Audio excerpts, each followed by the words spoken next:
Bom, então a gente vai dar início à nossa roda de conversa. É uma atividade do Fórum Intersindical e do Centro de Estudos de Saúde do Trabalhador e Ecologia Humana da Fiocruz, da ENSP, né, da Escola Nacional de Saúde Pública, e também do Departamento de Direitos Humanos, Saúde e Diversidade Cultural também da Escola Nacional de Saúde Pública. A gente também tem a parceria com a Universidade Federal de Goiás, o Grupo Dona Alzira, a Universidade Estadual de Goiás, os parceiros todos de Goiás. A gente tem aqui a presença de vários estados, Moçambique, a Universidade do Bacaringue, o Kleber da Paraíba, enfim, a Adelane do Maranhão. Então, a gente tem uma atividade muito rica, plural, como a gente espera sempre que seja, essa discussão, né, o mais abrangente possível. E a gente vai ter hoje, então, a Rosângela Gazzi e a Luciene Aguiar. Elas vão apresentar mais ou menos em 40 minutos, que é o tempo que a gente espera que seja apresentado o tema, para que nós possamos abrir o debate logo em seguida. Em seguida, a gente vai dar 10 minutos para você fazer um comentário e passar para o debate, tá bom? Tá ok, obrigada. Então, sou Rosângela Gazzi, médica sanitarista, docente da UFRJ, do Instituto de Estudo de Saúde Coletiva. Agradeço muito a oportunidade de estar aqui trocando saberes com vocês, e agradeço em especial a quem me ensinou tudo isso e me transformou na profissional que eu sou hoje, que foram os metalúrgicos do primeiro curso intersindical do qual eu participei, lá atrás, nos 2012. Então, para quem ainda não me conhece, meu nome é Luciene, sou enfermeira, Luciene Aguiar, sou enfermeira aqui em Macaé, onde eu estou falando aqui, trabalhando, né, hoje aqui por causa desse compromisso, que é o que me motiva também a viver, né, a estudar, lutar pela saúde do trabalhador. Esse tema que foi escolhido, acho que até por Fadel, né, para discutir hoje, né, os movimentos de luta dos trabalhadores pela saúde, está no capítulo 6 desse livro, né, que está no blog, nosso blog www.multiplicadoresdevisade.com, tem uma página de livro que está esse livro na íntegra, com o capítulo de hoje, né, esse capítulo que vai ser discutido hoje. E pensando assim, né, por quê? Né? Porque os autores do capítulo são Fadel e Rosângela, nem me meto nessa história, né? Então, vai ser feito hoje uma retrospectiva das lutas dos trabalhadores organizados para que, né, tenham ganho algum direito. Ganho não, né, adquirido, e perde, ganha e perde, né, porque a gente agora está passando por um processo de perda de direitos muito grande, né, e aí a gente sente falta, cadê a luta, cadê os trabalhadores engajados, o que está acontecendo que a gente não tem, né? Mas eu acho que essa retrospectiva que esse capítulo faz é importantíssima, porque vem retratando a importância dessa luta do coletivo. Então, eles vão, né, a Rosângela vai fazer uma retrospectiva das lutas internacionais, históricas, né? Foi um processo de pesquisa muito bonito que esses dois fizeram, né? De fazer toda essa organização de como é que se deu o direito no trabalho, fazendo a conexão com as lutas históricas, e depois um panorama também das lutas aqui no Brasil. Eu peço a vocês assim, que prestem o máximo de atenção possível em tudo que vai ser dito aqui, para que a gente compreenda a importância do coletivo e da luta dos trabalhadores. Só um acréscimo. O capítulo foi escrito pelo Fadel, por mim e pelo Luiz Henrique Leão, hoje professor na Universidade Federal do Mato Grosso. O panorama histórico que a gente está fazendo, a Luciene também se tornou autora do capítulo, ela não sabe disso, mas eu aproveitei alguns slides que ela também já tinha utilizado em outros momentos, para acrescentar a esse panorama histórico o que vem acontecendo depois do livro, né, que a gente escreveu em 2010, e o que vem em especial acontecendo agora, durante a pandemia, em relação à saúde dos trabalhadores. Eu faço um foco maior na questão dos profissionais de saúde e abordo também outros profissionais. Então, eu vou fazer assim, um panorama muito rápido, porque a luta dos trabalhadores, as conquistas dos trabalhadores, foi uma luta muito rica, muito persistente, né, que durou muito tempo, e muita idas e vindas. A luta pela saúde no trabalho, historicamente, se deu em duas vertentes principais. Aquela que era a luta indireta, específica, de reivindicações como as condições salariais e de relações de trabalho, e a luta direta, específica, explícita, em relação à reivindicação dos riscos à saúde, pela eliminação dos riscos, pela minimização, mitigação desses riscos. As lutas internacionais dos trabalhadores pela saúde, mais importantes mesmo, que aconteceram a partir da Revolução Industrial, lá no século XIX, aí sim surge o direito trabalhista, porque não havia regras contratuais em trabalho e capital, o que levava a uma exploração ilimitada do corpo trabalhador, colocando em risco o próprio desenvolvimento e o capitalismo industrial. E isso mobilizou trabalhadores, mobilizou empresários, mobilizou governos, e as lutas foram intensas, os conflitos foram intensos. Aí tem uma linha histórica que eu vou apresentar a vocês, para e passo, de alguns emblemas dessas lutas. O ludismo, conhecido como o movimento dos quebradores de máquinas, lá na Inglaterra, iniciozinho do século XIX, em 1811, e esse movimento ganha uma expressão pela reação contrária à mecanização do trabalho. Qualquer semelhança com movimentos mais atuais não é mera coincidência, né? Porque a gente hoje está vendo as máquinas substituírem os trabalhadores, e não apenas isso. Os trabalhadores trabalharem em equipe com as máquinas, né? Com os robôs. Depois, os quebradores de máquinas receberam a imposição de uma lei que condenava à morte os luditas, em 1812, e aí desfazendo esse movimento, né? Desfazendo não, mas arrefecendo esse movimento. Em 1825, mais uma luta aconteceu, que foi a dos fiadores de algodão, na Inglaterra também, e parece ter sido aí o início do primeiro sindicato. 1829, o sindicalismo já tinha maior robustez, o início das lutas pela jornada de 8 horas de trabalho já estava, né, acontecendo, houve uma expansão do direito do trabalho como uma superestrutura política dos conflitos sociais. Aí, em 1886, essas lutas eclodem no 1º de maio, que foi um grande movimento em Chicago, nos Estados Unidos, e que hoje a gente tem várias conquistas em relação à jornada de trabalho de 8 horas, graças a esses trabalhadores que lá no século XIX, nos Estados Unidos, fizeram esse movimento. Então, o 1º de maio de 86, lá em Chicago, lutava pelas 8 horas para o trabalho, 8 horas para o sono e 8 horas para casa. E nessa época, os jornais, na época, um pouco antes do movimento em Chicago, faziam publicações do estilo: todos os postos de luz do Chicago serão decorados com o esqueleto de um socialista, se necessário, para evitar que se propague o incêndio e para prevenir qualquer tentativa subversiva. A luta contra os trabalhadores era agressiva. Em 86, 200 mil trabalhadores em Chicago iniciam a greve e outros 200 mil ameaçam parar.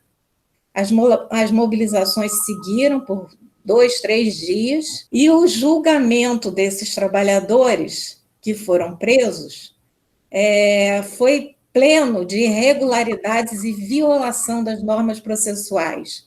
Na verdade, foi uma farsa, com condenação de 8 pessoas, sendo 3 à prisão. 5 foram enforcados em 11 de novembro de 1887, um ano depois, né, desse início, mais de um ano depois do movimento, e ficaram conhecidos, registrados na história como os mártires de Chicago. Foram eles Engel, Fischer, Spies, Parsons. Parsons não estava na manifestação do 1º de maio. Parsons entregou-se para ser julgado como os companheiros. Ele não achava justo que os companheiros fossem julgados e depois enforcados, sendo que ele tinha participado de todo o movimento. Então, ele se entregou e foi enforcado junto com os companheiros. Ling foi outro condenado que se suicidou na tela. No final do mês de maio, alguns setores patronais adotaram a jornada de 8 horas de trabalho, depois de todas essas mortes. Mortes não, assassinatos. Jamais na história deste país houve um movimento tão grande entre as massas operárias industriais.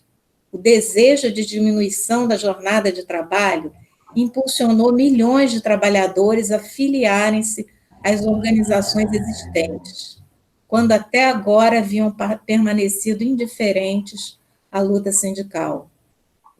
Os mártires de Chicago, então, foram registrados na história no Congresso Operário Socialista da Segunda Internacional, em 1889, em que essa luta passou a ser homenageada sempre por esses mártires de Chicago. É bom sempre lembrar que nos Estados Unidos, o 1º de maio não é celebrado no dia 1º de maio, porque eles fazem questão de esquecer, entre aspas, né, essa história. Em 1910, na Dinamarca, foi registrado como Dia Internacional da Mulher o dia 8 de março, em homenagem à luta das mulheres pela redução do trabalho, da jornada de trabalho, de 14 para 10 horas, pela equiparação salarial aos homens, pela licença maternidade, condições de trabalho menos degradantes, redundou em aprisionamento dessas mulheres na fábrica de tecidos em que elas trabalhavam. E houve um incêndio e elas ficaram dentro da fábrica sem poder sair, elas foram trancadas pelo lado de fora e acabaram mortas, queimadas. 129 mulheres operárias que estavam no interior da fábrica morreram queimadas. Então, a luta pelo 8 de março, né, essa conquista das mulheres depois desse trágico, desse assassinato em massa, é então simbolizada no 8 de março. E aí a gente segue e vem para o Brasil, parte para nossas lutas sindicais brasileiras, as dos portuários em Santos, que foram lutas importantes. As lutas operárias anteriores ao 1º de maio, eu simbolizei em algumas lutas as greves e manifestações políticas por direitos, ainda das mulheres. Isso é a representação de uma sessão parlamentar em que a escravidão foi abolida no Ceará antes do 1888, isso se deu em 1884, pela luta de uma abolicionista, Maria Tomásia Figueira Lima, a luta também dos jangadeiros do Ceará, que se recusaram a transportar escravos, isso também se deu bem antes do 1888, né? Porque hoje quem passou para a história foi Princesa Isabel, mas muito antes disso, muitos trabalhadores estavam lutando. As lutas operárias posteriores ao 1º de maio de 1886, Importantes lutas aconteceram entre os têxteis, né, ferroviários, diversas categorias de trabalhadores. Nos 1917, foi um grande movimento de paralisação no país. Essas lutas que a gente viu foram lutas que, claro, também ajudavam e muito a questão da saúde dos trabalhadores, mas elas não eram voltadas especificamente para questões de saúde. Essas lutas aconteceram pela saúde, colocando a saúde como prioridade na agenda das reivindicações. Os fatos marcantes, então, dessa luta é o movimento pela reforma sanitária, o movimento operário italiano, que redundou no modelo operário italiano, a criação da Comissão Intersindical de Saúde do Trabalhador em São Paulo, 79, em que as primeiras sensates foram realizadas, e houve também, um pouco depois, em 1980, a criação do Departamento Intersindical de Estudos e Pesquisas de Saúde dos Ambientes de Trabalho, o DIESAT. Simbolizado aqui por uma fala do professor Lacaz, que é um fundador, né, do DIESAT, e o DIESAT, então, era um intercâmbio entre técnicos sindicalistas brasileiros e italianos no Brasil, em 1978, que ajuda a disseminar a proposta do movimento operário italiano, que era um método de intervenção contra a nocividade do trabalho, desenvolvida pelos operários italianos, a partir de comissões de fábrica, que criaram modelos de intervenção sobre o trabalho que resultaram em várias normas que a gente hoje usa, o mundo afora, em especial no Brasil, que foi muito inspirado, o Saúde do Trabalhador no Brasil, que foi muito inspirada pelo modelo operário italiano. Esse modelo lá na Itália foi junto com a reforma sanitária italiana e a criação do Sistema Nacional de Saúde italiano. E aqui o movimento de saúde do trabalhador também ocorreu de maneira articulada com o que também foi a nossa reforma sanitária e a criação do Sistema Único de Saúde. E aí o contra-ataque, né? As divergências na intersindical, especialmente relacionadas a um financiamento italiano, levaram ao surgimento do Instituto Nacional de Saúde e Trabalho, INST, da CUT.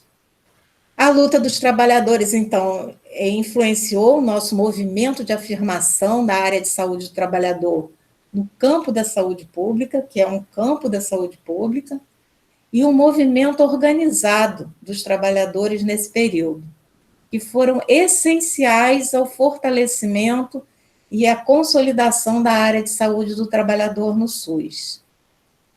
O movimento sindical e o controle social em saúde do trabalhador, os fatos marcantes, a saúde do trabalhador na Constituição Federal de 1988, que até hoje tem sido muito difícil a gente mostrar que isso está na nossa Constituição Federal, é a saúde do trabalhador que é o eixo de atuação do SUS na Lei 8080, na Lei Orgânica da Saúde, na Lei 8.142 de 1990, com a criação da Comissão Intersetorial de Saúde do Trabalhador, as conferências de saúde do trabalhador, que vieram em seguida e ainda continuam, a Portaria 3.120 de 98, que cria a vigilância em saúde do trabalhador, estabelece todas as normas e seus eixos, que continua em vigor nas portarias de consolidação do SUS,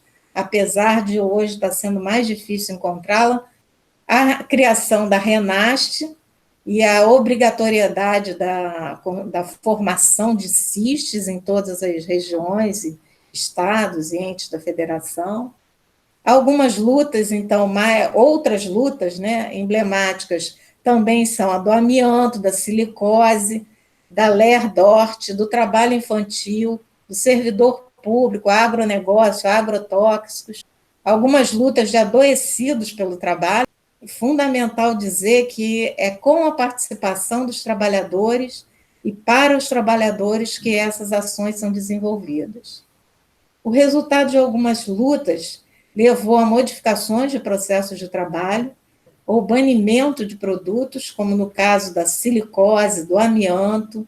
O setor empresarial, ao contrário, teve em alguns médicos do trabalho resistências, né, para negar essa nocividade de alguns produtos, ambientes e processos. As lutas pela saúde no trabalho na atualidade, o trabalho indigno, adoecimento e morte. Nós temos 90 mil crianças entre 5 e 13 anos de idade trabalhando, 440 mil crianças e adolescentes em atividades agrícolas. O trabalho duro dos que não têm trabalho. A declaração da Maíra, que fala 5 idiomas, mas não tem o curso superior. Então, assim, ela é descartada nas vagas simples e as que exigem graduação. Com 30 e poucos anos, comecei a questionar se estava velha. Então, aí é a discriminação por idade. Homens continuam ganhando mais, os mais jovens têm mais facilidade de conseguir emprego. Me descartaram, dizendo que eu não tinha experiência em sistema de TV, porque era idoso, mas ele tinha. As lutas, então, durante a pandemia. Trabalho indigno, adoecimento e morte. Aqui eu acho que todos vocês viram essas cenas fascistas, né, de profissionais de saúde que estavam se manifestando em homenagem a colegas mortos pela Covid, no trabalho em saúde, e foram agredidas por aduladores do presidente da República. E aqui uma cena que acho que comoveu a todos, é uma enfermeira consolando o colega de trabalho em Milão, em Cremona, em Milão, na Itália. E essa outra cena, que é a gestão pelo assédio, né, de comerciárias na Paraíba, em Campina Grande, obrigadas a ajoelhar na frente das lojas, pedindo pela reabertura do comércio. Elas depois denunciaram os sindicatos que tinham sido obrigadas a fazer esse ato. E nós temos as lutas pela saúde no trabalho na atualidade, os desafios em 4 tempos. O tempo do movimento sindical, o tempo do controle social do SUS, o tempo das instituições formadoras acadêmicas, faço a minha meia-culpa, porque eu estou numa instituição acadêmica e eu sei o quanto é difícil lutar por isso, estou lutando. E se os direitos conquistados não foram um presente, mas uma conquista de anos e anos de lutas da classe operária brasileira, fruto de dezenas, de 200 anos de greves, manifestações, levantes, revoluções, sacrifícios, mortes, assassinatos, e tudo que nos foi legado foi fruto de uma mobilização, há algo muito desafiante para que a gente continue avançando. Então, eu acho que é isso que a gente precisa estar com isso sempre presente. É isso, gente. Obrigada.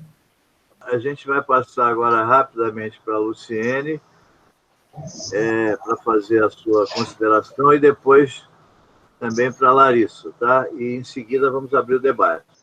Então, eu sou doutoranda, né, na ENSP, fiz mestrado, fiz especialização, o Fadel é meu orientador, né?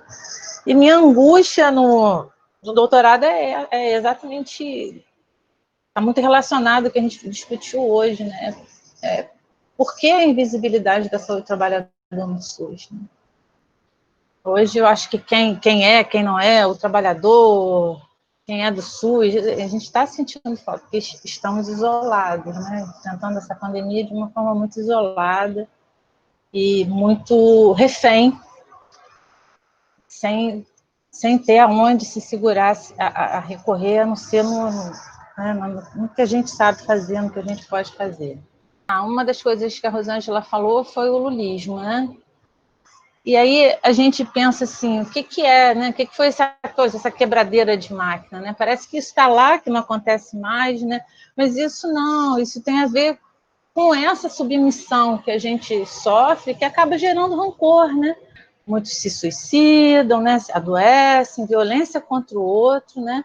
Se agride, às vezes, o outro no trabalho, né? Tem a questão do assédio. E aí tem uma outra também, que é essa violência contra os instrumentos de trabalho, que é a famosa sabotagem, quem nunca ouviu falar, né? Nada mais é do que esse trabalhador submisso, rancoroso, né, em função das pressões que sofre ali. Então, não pode dizer, certas coisas estão aí. É muito bom a gente fazer esse resgate, porque a gente né, vai lá e olha aqui. Né? Quando a Rosângela também falou muito na luta política, né? Às vezes eu fico pensando, né, o que acontece, né? Querem mesmo, né, o capital tem interesse nesse trabalhador submisso, né? Esse trabalhador que faça as coisas mecanicamente, sem pensar, né? Querem fazer uma contenção da democracia, né? Porque a democracia é o poder que emana do povo. Então, acho que o capital tem interesse nessa democracia limitada, porque não quer que o povo, não quer o trabalhador organizado. Então, isso é uma luta política, né? Da gente se fazer presente, falar, peraí, né? A gente que vota, o poder é nosso, nós temos participação, a gente contribui, a gente produz, não tem essa de que o capital financeiro se vira sozinho, sem trabalho, não tem bolsa de valores, não há nada. Então, realmente, é uma luta política, é uma luta por espaço. Né? Ela trouxe também a questão dos mártires, né, com algumas lutas, né, os mártires de Chicago, a luta das mulheres pelo Dia Internacional da Mulher. Agora você vê, né, é um morrer pela causa, e o impacto que isso gera. É um morrer pela causa. E isso não interessa. Né? Isso não interessa ao capital. O capital interessa romper com esses coletivos. Porque um coletivo desse, né, tão forte, né, filosoficamente tão unido, numa luta, que é capaz de morrer pela causa, olha o impacto que tem até hoje.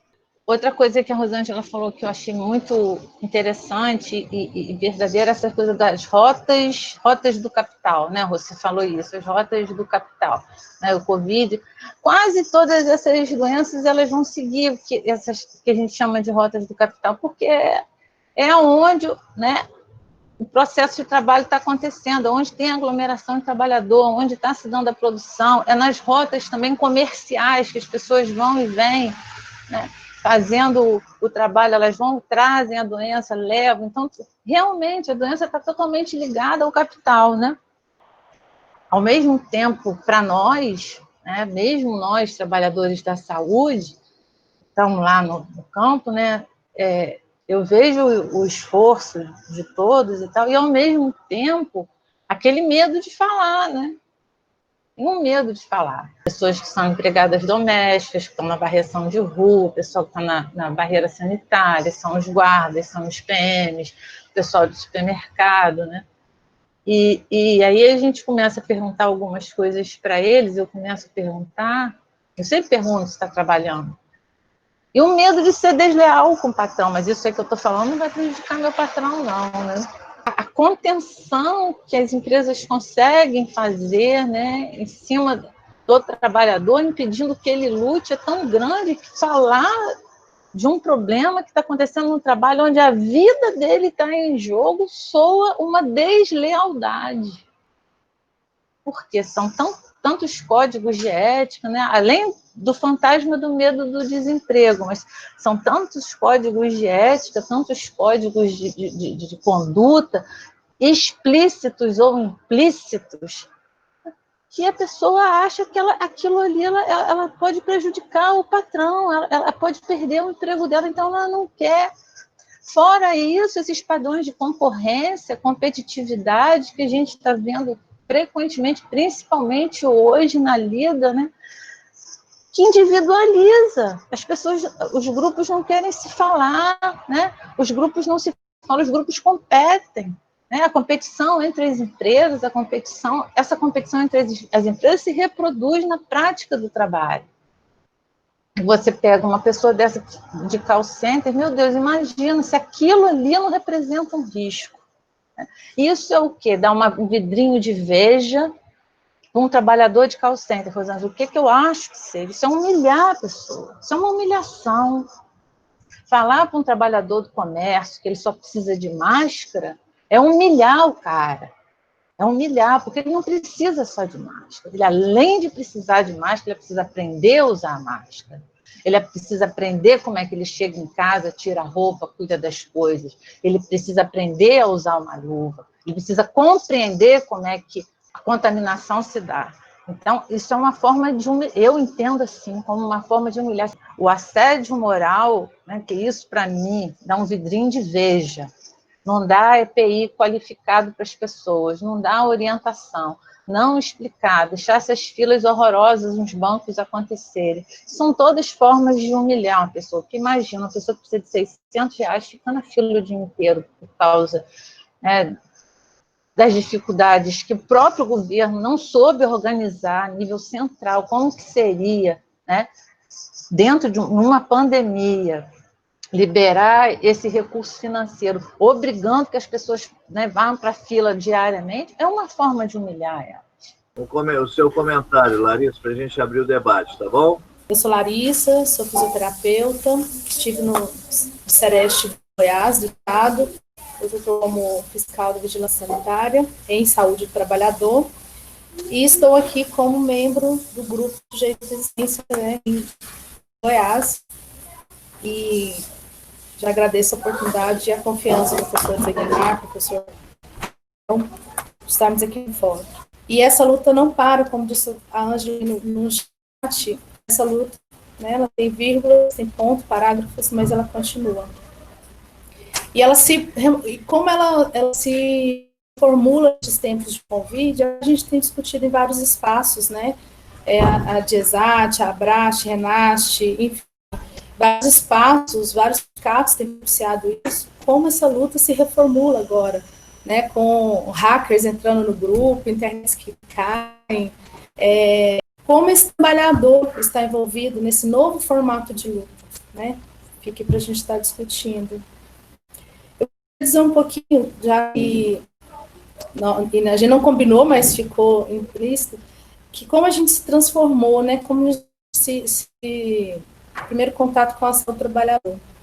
Para mim, o meu primeiro contato foi quando acadêmica, ainda na Universidade Estadual de Goiás, como acadêmica de fisioterapia, e que a gente teve que ir para as ruas para conseguir ter uma clínica escola e conseguir habilitar o curso. E aí, nesse momento, eu tive contato com os primeiros movimentos, com sindicatos, com burocracias, enfim, com reuniões com secretários, e essa luta toda todos nós conhecemos. E desde então, essa semente ficou ali, latente, né? E quando você vai para um plantão de UTI noturna, né, Luciene, que você chega e fala boa noite para a equipe, eu sou especialista em respiratória, em UTI, e aqui a gente programa o ventilador, a gente estuba paciente, a gente aspira paciente, né, o fisioterapeuta respiratório. E junto a esse boa noite, tem esse assim, antes do Covid, nos tempos que as pessoas estão chamando de normais, né, que não eram normais, você tem vários de um plantão, 10 leitos com pacientes entubados. E então essa é a realidade, não é novidade para nós, mas não é normal, né. E a professora Ângela traz nesses slides, nessa sua fala, e eu quero fazer 3 destaques. Quando, em 1929, né, esse lema 8 horas de sono, 8 horas de trabalho, eu trago hoje para essa realidade de hoje, quantas horas de sono, né, nós vamos ter com essas jornadas de trabalho, aqui no teletrabalho que eu estou, nos home office, no schooling, enfim. Qual vai ser a jornada de trabalho no teletrabalho? Porque os e-mails, os WhatsApps, né, eles não param. Se a gente não der uma freada nele, como bem diz o professor Igmar sempre traz, a gente tem discutido a sociedade do cansaço e como nós estamos cansados desse assédio, né? E motivados a colocar não e superar e atender essas metas. E, Luciene, nessa semana eu tive um treinamento de código de ética, só para confirmar a sua fala, tá? O segundo e penúltimo destaque, a colega Elaine das Neves trouxe aí no chat também, quando ela traz a dificuldade, o distanciamento da política do SUS, da política de saúde do trabalhador para o trabalhador. Quanto é essencial essa integração das lutas dos trabalhadores, reconhecer, abraçar ou se integrar. Quem foi que separou de quem? Em que momento que a professora traz aí dos últimos slides, o trabalhador ficou distante daquilo que ele lutou para conquistar, né? O SUS é uma conquista a partir desses movimentos, mas a gente percebe uma distância muito grande na prática. Quem está aí como gestor, como profissional, como servidor, seja na esfera municipal ou na esfera estadual, sabe de como é difícil a gente trazer o trabalhador estar e da gente estar com o trabalhador. É uma bandeira, muitas vezes chega a ser individual dentro daquele espaço do trabalho, para eu poder estar com os trabalhadores, para eu poder abrir esse canal de conversa. Então, como que os sindicatos, os movimentos se distanciaram do SUS e agora, como vão ser as metodologias de agora, né?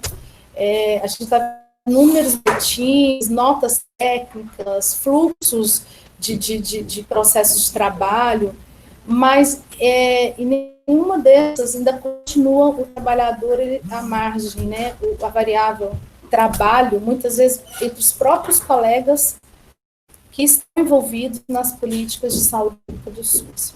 Então, isso também não é novidade, mas quando a professora apresenta, fica muito claro essa separação, a conquista, né?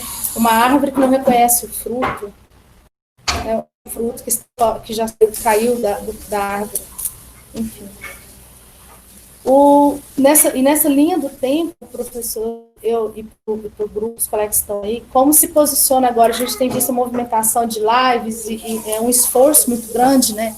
Renata, Abraço, Exato, muitos estão aqui fazendo parte diretamente, como estão tentando se resgatar, né? Unir a própria reunião, né, professora, quando a última reunião a gente teve mais de 100 participantes do Brasil todo, num formato totalmente, né, virtual, que a gente não esperava.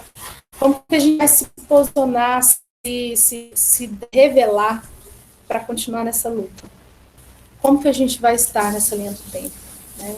Não é uma pergunta para longe, nem um futuro longo, é para agora. Como nós vamos estar? É isso, deixa essa pergunta, professor.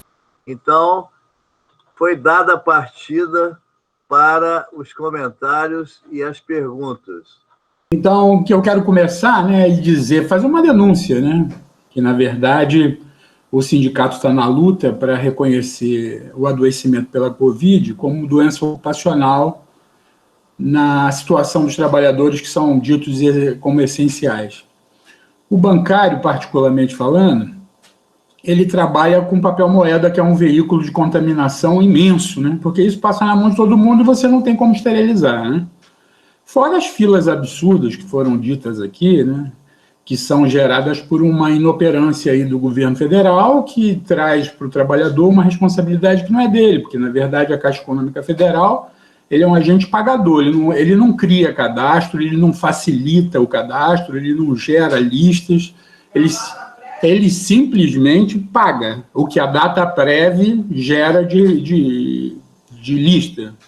Moral da história, a gente tem hoje vários trabalhadores que adoeceram e faleceram em razão da doença, né? Eu, na última reunião do grupo, eu citei um companheiro ao qual, por acaso, eu tinha ligado para ele, e ele se mostrou deprimido, com isolamento. Esse companheiro hoje está internado em estado grave, com respiração ventilada, fazendo hemodiálise, muito grave o estado de saúde dele. Então, companheiros, a gente tem uma luta, como a professora Rosângela colocou, não é feita de hoje, né? É uma coisa do passado, de conquistas já feitas do passado, e a gente precisa lembrar disso o tempo todo, né? Para que a gente não desista da luta. O governo federal libera o depósito compulsório dos bancos para que eles tenham mais capital para trabalhar, para ganhar mais dinheiro sobre isso, e joga para o trabalhador uma responsabilidade que não é dele. Ele está tendo que trabalhar como se fosse uma pena para o trabalhador, né? É uma culpa do trabalhador. E o trabalhador não tem culpa disso. Ele está sendo obrigado a fazer isso. A EPI, como é que você vai ter EPI, rapaz? Para dentro de um banco, como é que você vai trabalhar com luva? Como é que você vai se distanciar do povo se o contato é inevitável? O povo não tem tecnologia, não tem conhecimento para fazer cadastro em autoatendimento, nada disso. Só um textozinho pequeno que eu vou ler rapidinho para vocês. Se eu pudesse deixar algum presente a vocês, deixaria aceso o sentimento de amar a vida dos seres humanos, a consciência de aprender tudo o que foi ensinado pelo tempo afora. Lembraria os erros que foram cometidos para que não mais se repetissem. A capacidade de escolher novos rumos deixaria para vocês, se pudesse, o respeito àquilo que é indispensável. Além do pão, o trabalho, além do trabalho, a ação. E quando tudo mais faltasse, um segredo, o de buscar no interior de si mesmo a resposta e a força para encontrar a saída. A saída existe e a gente junto vai conseguir chegar lá. Eu sou o Kias, sou do Sindicato dos Metalúrgicos, sou dirigente de base, dirigente sindical de base. Trabalho numa empresa multinacional, que chama Tecnip FMC, que produz equipamentos para extração do petróleo, né? Eu queria comentar com vocês, eu estou afastado, né? Eu ainda não sei se eu fui contaminado ou não. No início, né? Bem no início, antes de ser declarada, inclusive, a pandemia, eu conversava muito com o pessoal do chão de fábrica e eu tentei fazer uma lista, né, de assinaturas com um pequeno protesto, já antes, né, antes do início, com um pequeno protesto para que a empresa tomasse atitudes antes de que acontecesse alguma coisa, né, pior, né, alguma coisa preventiva, né, para a nossa saúde. O trabalhador teve muito medo, a gente tem na fábrica hoje cerca de 700 pessoas, eu consegui 50 assinaturas, né, as pessoas estavam com muito medo, eu não levei à frente, né, porque o pessoal ficou com muito medo e isso acho que não chegaria a lugar nenhum com esse mínimo de pessoas. Isso é uma coisa, né? O medo do trabalhador ainda é muito forte. O trabalhador tem medo de perder o emprego, mas não tem medo de morrer. É incrível isso. Segundo, dentro da empresa, eu sempre trago o meu dia a dia, porque a experiência é muito rica, né, com relação a isso, a saúde do trabalhador, e os processos de produção da empresa. Há muitos processos em que os trabalhadores têm que estar lado a lado, né? Um torque de conector, o trabalhador tem que estar um colado no outro, e em uma ocasião dessa eu bati uma foto, mandei para toda a empresa, inclusive para a presidência, e perguntando se esse processo seria mudado, né, porque esse processo já existe há muito tempo, inclusive a lista eu queria fazer justamente para prevenir isso também, e até hoje ninguém me respondeu. Eu não sei nem se eu volto ainda empregado, né, mas tudo bem. E tive uma comunicação de terceirizados, principalmente do pessoal que trabalha na área de limpeza, de que eles receberam 2 máscaras, eu fotografei tudo, embalagem, tudo, as máscaras eram descartáveis, e de que eles deveriam usar essas máscaras, cada uma por 5 dias, e que deveriam lavar as máscaras. Pasmem. Eu entrei em contato com uma pessoa que é responsável do contrato da empresa, relatei tudo, e sempre eles sempre agem assim, nossa, como pode isso? Isso é mentira, tal. Enfim, e isso foi resolvido, graças a Deus, né? Graças à nossa intervenção lá, porque eu acho uma tremenda de uma covardia. As pessoas que trabalham na limpeza são pessoas com um nível de escolaridade um pouco menor, nem por isso são bobos, sabem dos seus direitos, mas ficam com muito mais medo do que o trabalhador que é informado de correr atrás dos seus direitos. Eu fui contaminado, provavelmente, no trabalho, porque tinha muita gente com sintomas ainda indo trabalhar. Estou em casa há 18 dias, 19 dias hoje. A empresa publicou vários comunicados dizendo que estava testando os trabalhadores, não estão testando. Eu mandei outro e-mail muito polêmico, entrando assim, enviando para todos da empresa, bem dizer, e depois do 17º dia, mandaram alguém vir aqui, um laboratório aqui em casa, para fazer o teste, só que não é o teste devido. Me mandaram fazer aquele PCR, né? RT-PCR com swab, né? Que é aquele cotonetezão lá que vai no nariz, enfim. E provavelmente vai dar um resultado falso. Mas é isso, eu só queria colaborar com esses relatos, né? Então, agora, Ernesto Macaringue, de Moçambique. Eu quero contribuir aqui em Moçambique. Neste momento, os casos confirmados como Covid positivo, estamos ainda em 110, ainda não ultrapassamos essa barreira.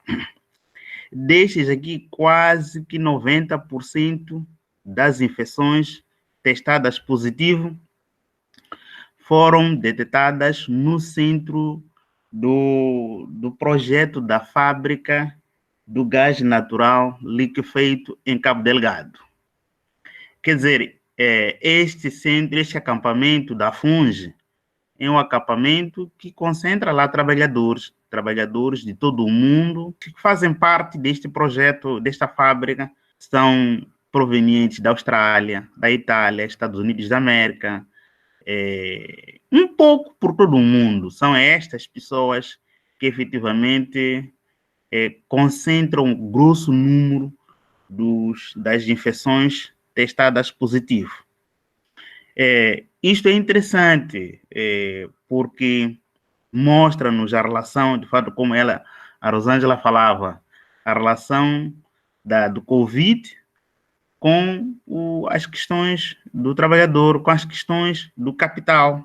O capital, ele está muito relacionado com a proliferação do Covid por este mundo. Então, é isto que eu queria partilhar convosco. E sempre que todo indivíduo que está muito próximo de uma fábrica ou de uma empresa está ligado ao capital internacional, há um medo grande. E nas falas dos camponeses, nas falas dos trabalhadores de rua aqui, a questão são eles que vêm, que nos trazem a doença. São eles que vêm, quer dizer, é esta questão que está sendo colocada aqui no nosso cotidiano. Então, Paulo, agora é você. Eu sou Luiz Gari, sou vigia atualmente, estou em casa também na questão do coronavírus, eu sou hipertenso, também tive um câncer agora há pouco tempo, operei tudo, aí a minha empresa me colocou de quarentena. A Conlurb hoje no município do Rio de Janeiro, ela está na linha de frente, né, no combate, né, desse coronavírus aí. Então, tenho conversado muito com os trabalhadores da Conlurb aqui pelo WhatsApp, né? A empresa tá fazendo a parte dela. Ela colocou vários trabalhadores de quarentena, muitos trabalhadores de uma certa idade, né? Quem tinha doença pré-existente, eles também botaram em quarentena, estão recebendo todos os seus benefícios, estão recebendo tudo direitinho.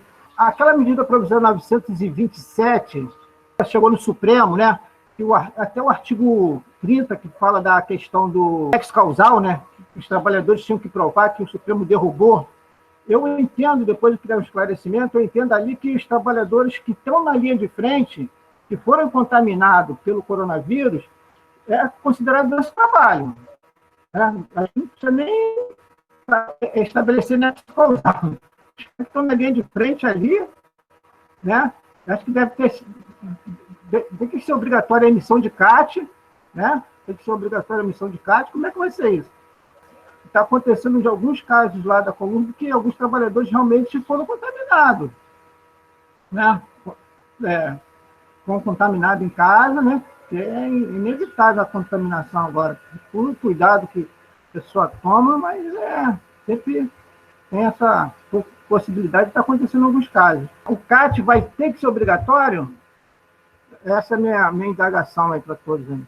Agora a gente vai ouvir a Ângela. Sou a Ângela, diretora dos Sindicatos Rodoviários do Rio de Janeiro. Estou muito assustada com essa doença, pois eu estou perdendo vários colegas de trabalho. Na nossa diretoria mesmo, nós perdemos já diretores.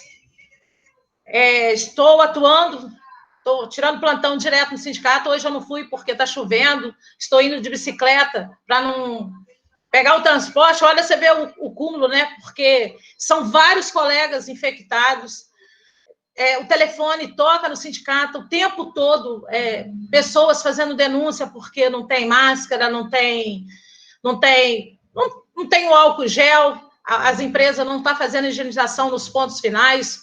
Ontem eu saí da minha casa, passei pela central, eu sempre critiquei aquela central do Brasil, porque depois não tem um banheiro, não tem um local adequado para os trabalhadores lavar a mão, e agora com essa doença, quantos milhões de colegas eu vou perder?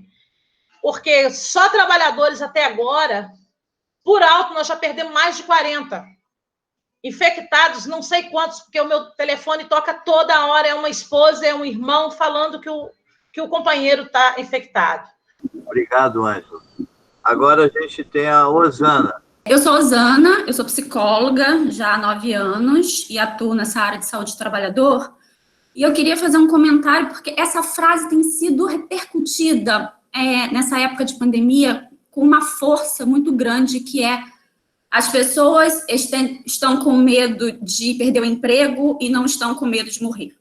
E aí eu, como psicóloga do trabalho, eu acho que eu tenho que me manifestar, que é o seguinte, gente, a ideia é que eles não têm medo de morrer, porque a morte a gente coloca distante da gente. E quando a gente diz que é uma gripezinha, quando a gente diz que só vai morrer o grupo de risco, a gente se sente seguro. Agora, o desemprego, ele está à espreita de cada trabalhador de uma maneira muito, muito próxima. Então, é claro que eu vou ter medo do que está perto de mim, do que está ali à minha espreita, no meu cangote, do que algo que está distante de mim, que acontece com o vizinho, que acontece com o parente do vizinho, mas que não acontece comigo. Tá tendo um assédio muito forte, principalmente nessa época, porque os trabalhadores, eles se veem perpetuando formas de trabalho inseguras.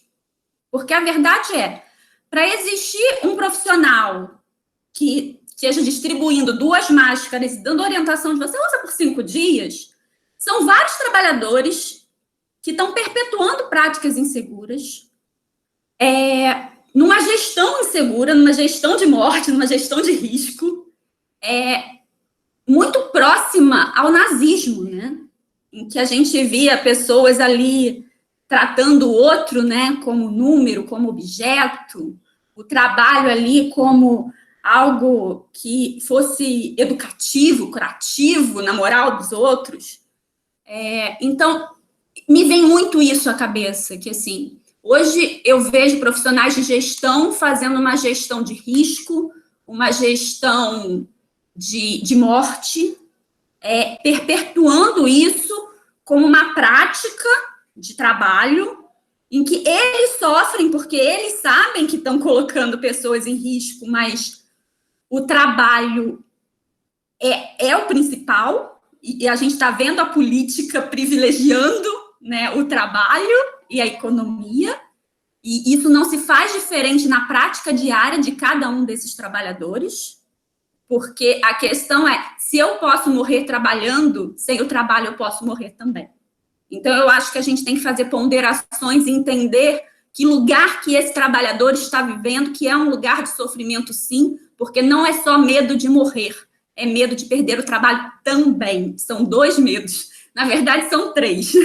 Medo de perder o trabalho, medo de não ter sua subsistência, medo de morrer, medo de adoecer o familiar e medo dessa política que não tem garantia nenhuma para esse trabalhador hoje se sentir seguro.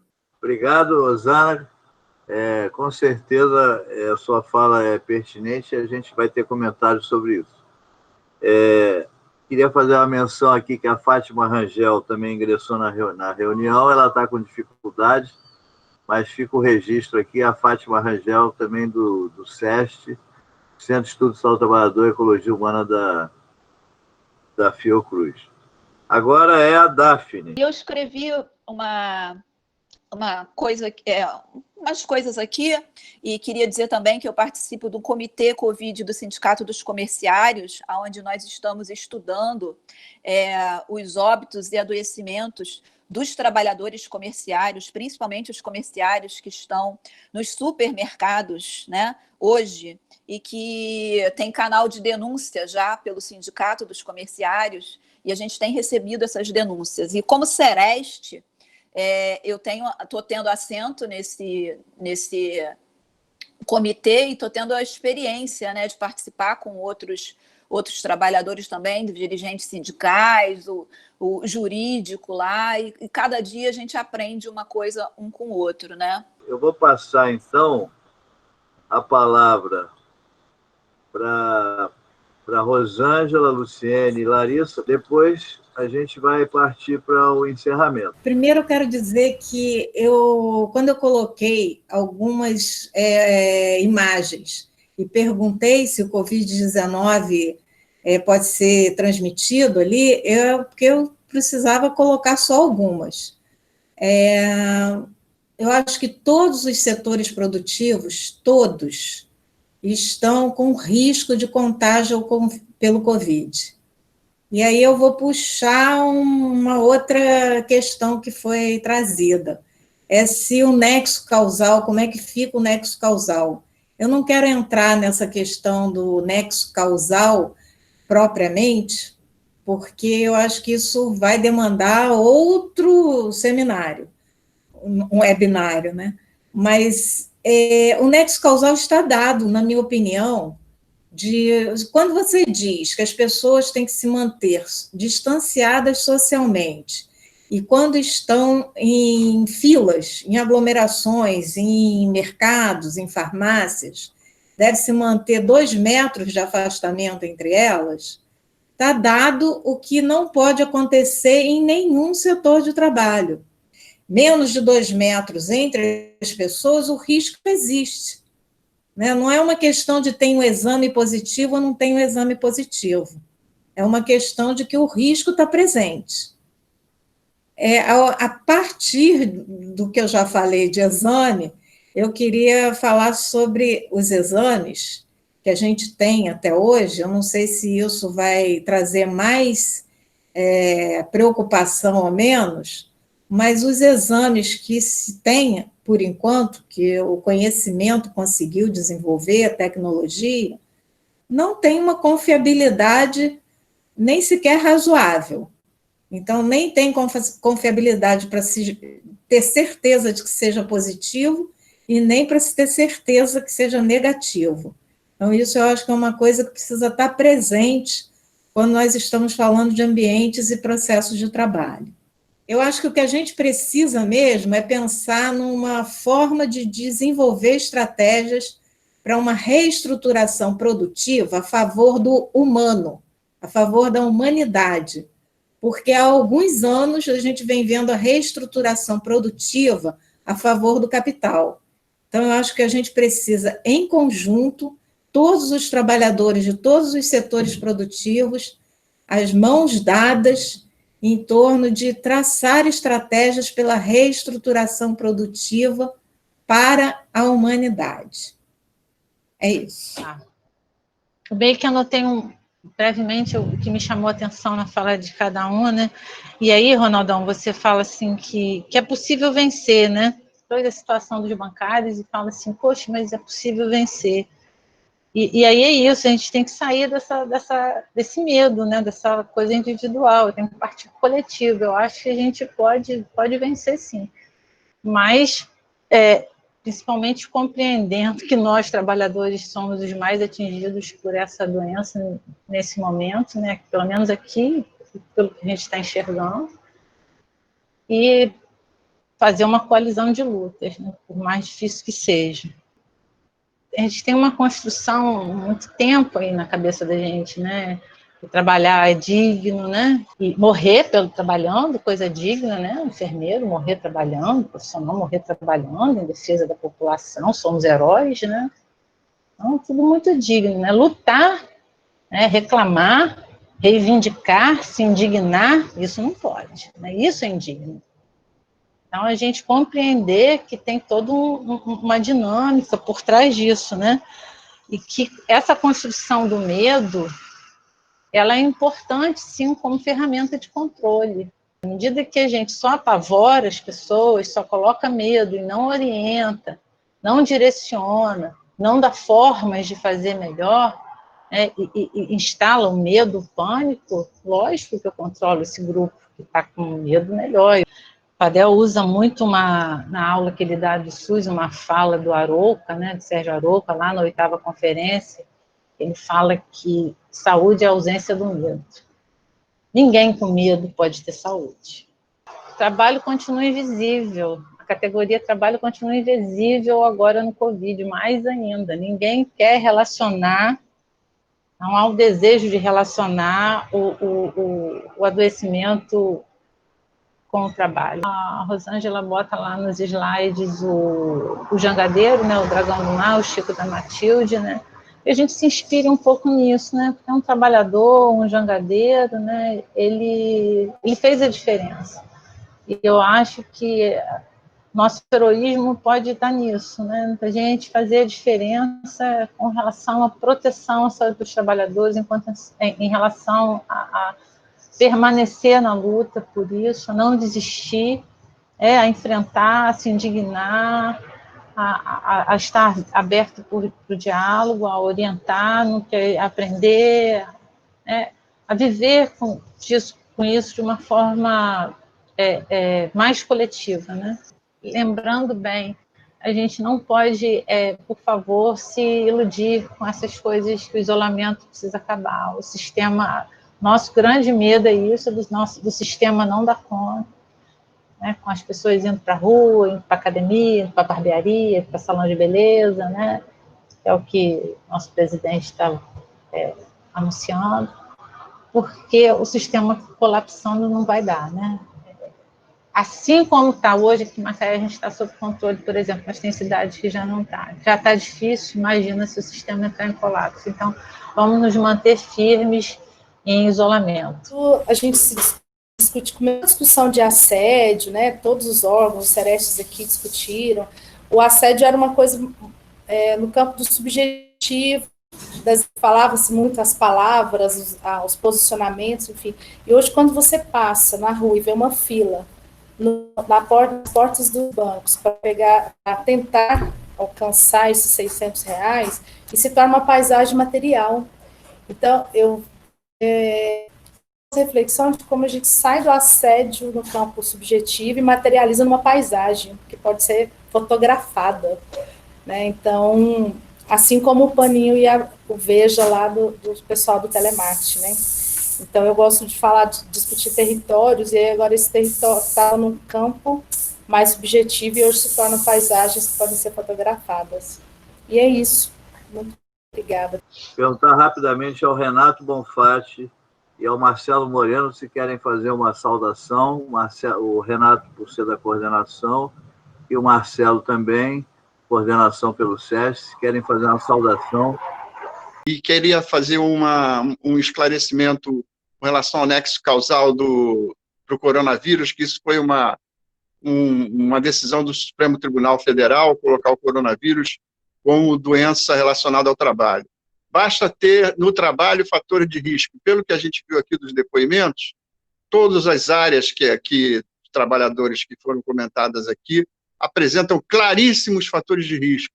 Então, onde as pessoas são obrigadas a ficar a uma distância menor do que a distância preconizada, que é 2 metros, se bem que isso é impossível, você no trabalho manter uma distância regulamentar o tempo todo, os EPIs, a gente viu, são utilizados de forma inadequada, nada protege, então o trabalho é cheio de fator de risco, exuberantes fatores de risco para definir nexo causal. Tem que ir para cima, preencher a CAT e conquistar os direitos, tá certo? Então, eu vou partir para o encerramento agora. Eu queria fazer só um comentário, principalmente em cima do que a Osana e a Nilza colocaram, e que o Ilquias provocou, né, pela questão do medo de perder o emprego, medo de morrer. Relembrar que isso é uma coisa recente do capital, o medo de perder o emprego ele começa a ser superior, muitas vezes, ao medo da morte, quando a gente inventa, quando o capital inventa uma coisa chamada precarização do trabalho e a destruição da Seguridade Social. As pessoas, quando elas têm uma Seguridade Social, o emprego garantido, quando elas têm direitos previdenciários, direitos que são passados para a sua família em caso de adoecimento, o direito a adoecer e ter uma renda mínima, a questão da renda mínima, a questão da habitação na Seguridade Social, da educação, essas questões elas foram sendo, pouco a pouco, desmontadas no mundo capitalista global de 40, 50 anos para cá. E nós estamos fechando os olhos para isso, porque, e aí falando já da questão da subjetividade, que foi chamada a atenção pela Osana e pela Nilza também, alguns estudiosos, né, o Giovanni Alves escreveu um livro que ele fala disso, e outros estudiosos que falam da captura da subjetividade. A subjetividade do trabalhador foi capturada pelo capital e hoje, infelizmente, a precarização do trabalho e a transformação em trabalhadores de capitalistas de si próprios, de si mesmos, é a ordem do dia. Não é à toa que no momento de precarização do trabalho você tenha quase mais da metade dos trabalhadores brasileiros hoje sem vínculo trabalho, sem vínculo contratual, com vínculos precários, ou quando tem algum vínculo, né? E aí o que acontece é que um governo comprometido com essa ordem da destruição dos direitos sociais e da Seguridade Social, na hora que o pessoal fica sem renda, porque eles são capitalistas de si próprios e não conseguem ter mais renda, esses caras que são os arautos desse neoliberalismo, que são perversos, eles ficam desesperados, eles ficam apavorados. Não é à toa que esse governo fascista ele está querendo justamente que todo mundo volte a trabalhar, para que todo mundo volte a ser capitalista de si próprio. E aí inventaram aquela renda mínima de sobrevivência de R$600, que é evidente que isso não vai resolver o problema. Então, a gente tem que pensar o seguinte, nós estamos diante de uma realidade que é uma realidade que não nos interessa mais defender e nem compactuar com ela. Então, eu vou encerrar. Então, obrigado a todos, obrigado aos nossos sindicalistas, né, os que chegaram aqui pela primeira vez. Um beijo para todo mundo.